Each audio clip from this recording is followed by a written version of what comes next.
स्वामी जी, इस उपवास बीमारी के करने से साथ हमारा एक बड़ी autophagy मुश्किल ये process भी अच्छा है होता है। एक बड़ा विज्ञान बता रहा हूँ। स्वामी जी, इस बीमारी के साथ एक बड़ी मुश्किल ये भी कि इसमें स्टेरॉयड देना पड़ता है। बताओ। एमएस को कंट्रोल करने के लिए भी स्टेरॉयड दिया जाता है और इसकी वजह से लिवर और किडनी काफी कमजोर होती है, उसको ये डैमेज करता है स्टेरॉयड। तो क्या योग और आयुर्वेद के जरिए स्टेरॉयड का जो बुरे साइड इफेक्ट्स हैं उनको खत्म किया जा सकता है?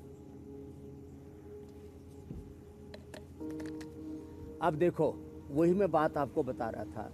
अब ये जो स्टेरॉइड देते हैं, ये क्यों देते हैं? चाहे वो कोलाइटिस की प्रॉब्लम हो, आईबीएस की प्रॉब्लम हो, चाहे अब बच्चों को मैं स्किन की प्रॉब्लम बता रहा था, सोराइसिस हो गया, या काले पीले नीले धब्बे पड़ गए पूरे शरीर पर, या किडनी पर असर आ गया, आंख पर असर आ गया, सबको स्टेरॉइड देते हैं। अब दोनों के विज्ञान को फर्क समझिए आप। सर्वांग आसन जो शुरू में बताया, और शीर्षासन जो कर सके, तो कोई ये तो लाजवाब है ही। अब दो तरीके हैं। शरीर के अंदर जो उपद्रव होने लगता है, वात पित्त कफ का बैलेंस बिगड़ जाता है, एनाबॉलिज्म कैटाबॉलिज्म मेटाबॉलिज्म का, सभी केमिकल सोर्स हार्मोन्स का, सभी इंटरनल ऑर्गन्स के फंक्शन का बैलेंस बिगड़ने लगता है। इसी का नाम है ऑटो इम्यून डिजीज। ये पूरा जो यूनिवर्स है, ये एक ऑटोमेटिक सिस्टम पर चल रहा है। अब वो ऑटो सिस्टम में गड़बड़ आ गई। इसी को कहते हैं कि भाई इम्यूनिटी का जो सेंसर है वो गड़बड़ा गया, ऑटो इम्यून सिस्टम गड़बड़ा गया। जो शरीर जैसा चलना चाहिए था, एनाबॉलिज्म कैटाबॉलिज्म मेटाबॉलिज्म, पुरानी कोशिकाएं जो मृत हो गई वो खत्म हो जानी चाहिए थी, नई कोशिकाएं बनती रहनी चाहिए थी। ब्लड साइकिल है 24 घंटे से लेकर के 7 दिन में, 1 महीने में जो है हमारे ब्लड के सेल, फिर धीरे धीरे एक महीने से लेकर के 3 महीने के अंदर हमारे मसल्स के सेल, फैट सेल्स, ये एक साइकिल है, पूरे चेंज होते रहते हैं, नए बनते रहते हैं। अब ये उपवास करने से, अब देखो आदमी पहले कमजोर है, उसको हम उपवास कराते हैं। उपवास कराने से ऑटोफैगी प्रोसेस अच्छा होता है, तो जो खराब कोशिकाएं उनको अच्छी कोशिकाएं खा के उनको रिप्रोसेस कर देती है। पूरे शरीर में जितने भी प्रकार के टॉक्सिन्स, ऑक्सीडेंट, जितने भी प्रकार के ऑटोइम्यून डिजीज के मार्कर्स हैं, उनको खत्म करने के लिए या तो स्टेरॉइड दो, या तो उपवास कराओ, या तो यज्ञ करवाओ, या उसको भस्त्रिका, कपालभाति,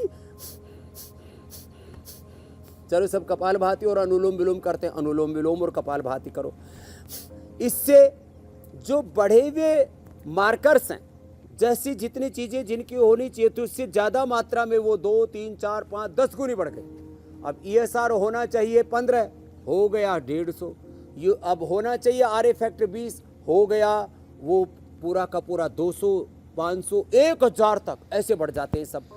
तो जितने भी ये शरीर के पैरामीटर्स बनाए हुए हैं अलग अलग तरह के, उससे लिमिट से बाहर चीज़ें जाने लगती हैं, तो उसमें स्टेरॉइड देते हैं। मैं कहता हूँ स्टेरॉइड की ज़रूरत नहीं।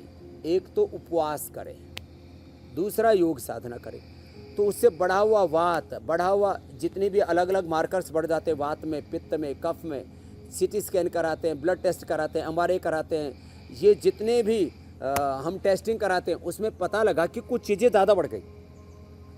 उसमें कैंसर जैसा भी रोग होता है ऑटोइम्यून डिजीज के कारण से। लो इम्यूनिटी हो जाए, या इम्यूनिटी पूरी उथल पुथल कर दे, बहुत ज़्यादा कि कोई अंग की बहुत ज़्यादा सक्रियता हो जाए, तो ये सारी बीमारियों का एक ही समाधान है।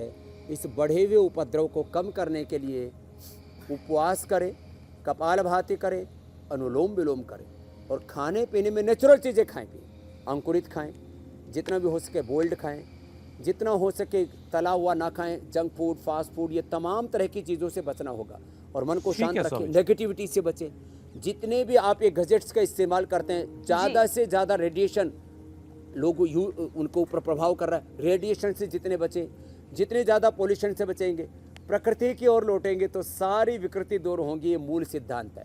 सही कह रहे हैं आप स्वामी जी।